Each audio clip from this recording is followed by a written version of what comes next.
Welcome back to another episode of Rock Boys Football.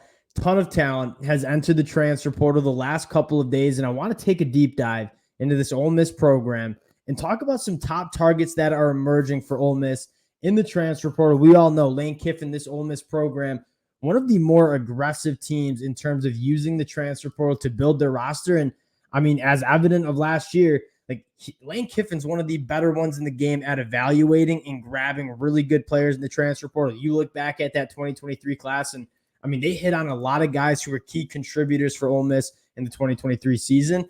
I think you're going to be expecting a lot of the same in this 2024 class. Really excited to get into this one. And what excites me most about Ole Miss is you're seeing them close the gap in terms of just a year after year, closing the gap in terms of getting to that upper echelon of the SEC. We said it all year this year. You're seeing it happen. Really excited to see what Lane Kiffin does in the offseason to make that gap even smaller. Before we get into it, just want to say thank you to you guys. And a shout out to the Ole Miss fans. This has been a program I've loved talking about, especially in the transfer portal last cycle. And again, a program that I'm buying stock in if I'm an Ole Miss fan, because you're seeing the trajectory of this program, the amount of support you guys have shown the boys. It does mean a lot. If you do enjoy the content, you want to support us, consider subscribing to the channel. Without further ado, let's get into this one. And I want to start at the wide receiver position, a position group that I think Lane Kiffin in this Ole Miss program, they swing a big stick in terms of grabbing wide receivers out of the high school ranks, out of the transfer portal, because they're proving that they're putting these guys in really good spots to not only compete for SEC titles, but boost their draft stock as they want to go into the NFL. Evidence of Trey Harris last year. Want to go talk a little Juice Wells, a guy that, I mean, if you were listening to me in the summer, was my number one receiver in the SEC coming into the year. Take a look back at the 2022 year, 68 catches for 928 yards, 6 touchdowns, banged up, didn't play much in 2023. Any way you cut it. I mean, Juice Wells is one of the better wide receivers in this conference. And what I love most about Juice Wells is he's kind of just a box checker. Like, you watch his game, there's not really anything he does not do very well. Stretches the field vertically, creates separation in his route trees, is extremely good after the catch. One of the more all-around wide receivers that you see at the college football level. You put him in that Ole Miss offense, he's going to be a difference maker. And it sounds like he's very interested in going to Ole Miss, and you can't really blame him after the success Lane Kiffin has had with transfer portal wide receivers.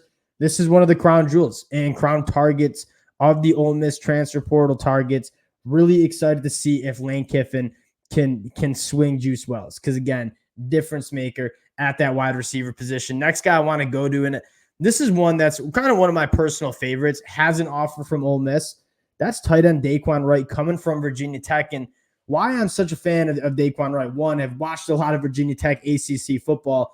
You're getting a matchup nightmare in Daquan Wright, right? 6'4", 240 pounds, really productive, has done it at a high level on the college football field, has caught for over 500 yards during his 2-year career at Virginia Tech. Last year going 28 for 366.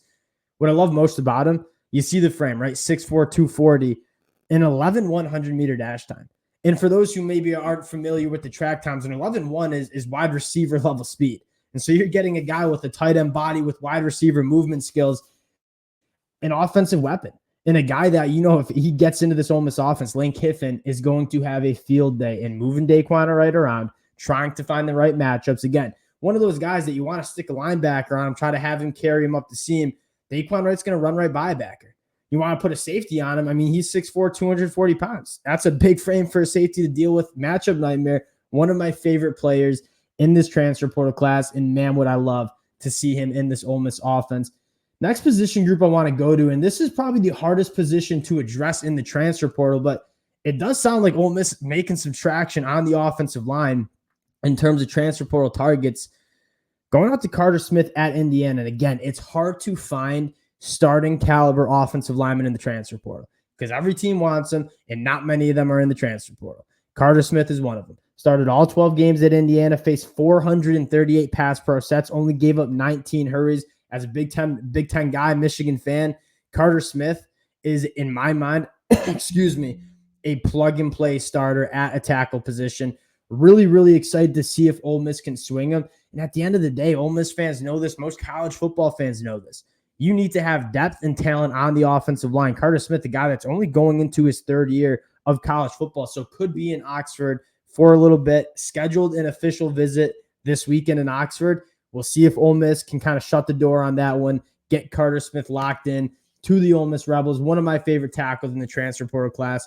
Next guy I want to talk about, Fernando Carmona, all the way out at San Jose State. And again, really good frame, 6'5", 314, and similar to Carter Smith. And why I like him so much is you're not really projecting. I mean, you might be projecting a little bit to jump from the Mountain West Conference to SEC football. I understand that. But when Fernando Carmona has been on the football field, he's done a good job. Very good in the run game. You take a look at his numbers in pass pro. Started all 12 games, 424 pass pro sets, only 12 pressures. So you're getting Carter Smith, Fernando Carmona. If you can land one of those guys, you're feeling really good about those offensive tackles coming in and being reliable dudes that you can play on that offensive line, specifically at that offensive tackle spot, where that's really hard to do in the transfer portal. And it sounds like Ole Miss making some traction with both of these guys.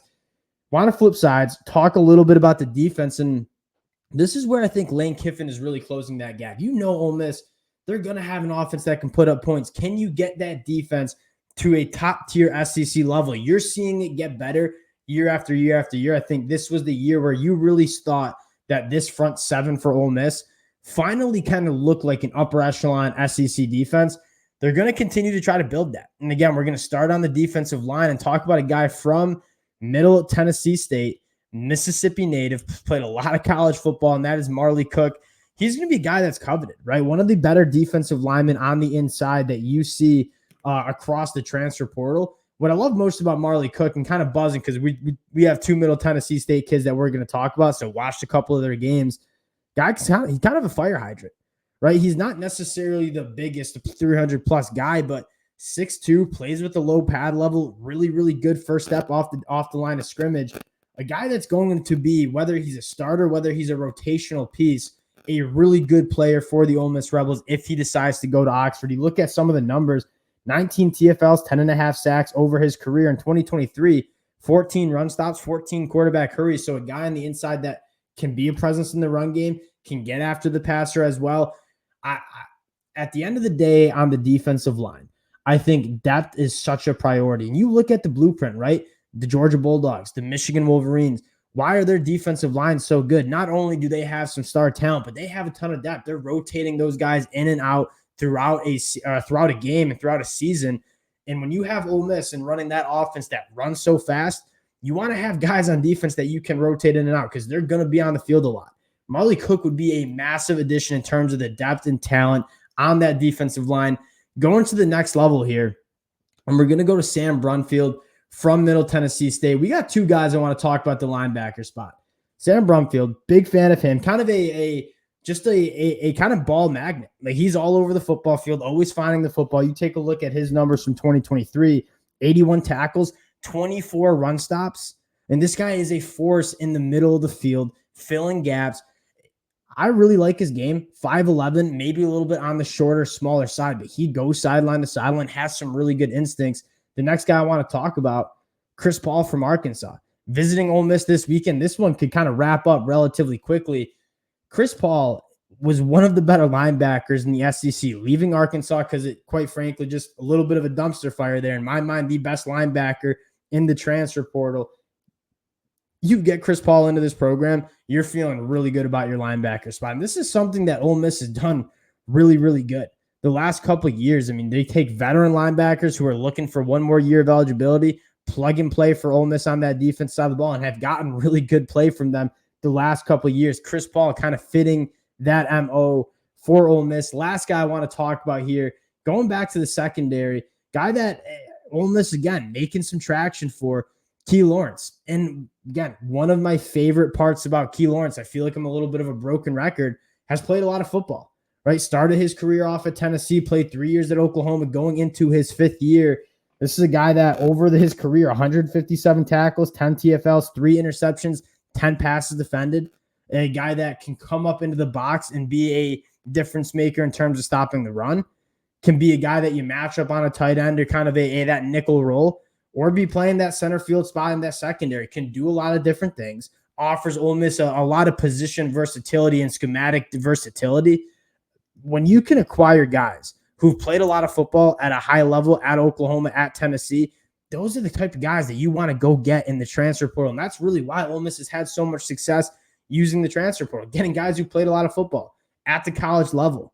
And Lane Kiffin has been doing it, probably one of the best out of any head coach in the country. Expect him to do it a lot in 2024 as well. Again, Ole Miss fans, appreciate you guys rocking with the fellas. Would love to hear what you guys have to say in the comment section. Position groups, players I might have left out. If you do enjoy the content, consider subscribing to the channel, and we'll talk to y'all later.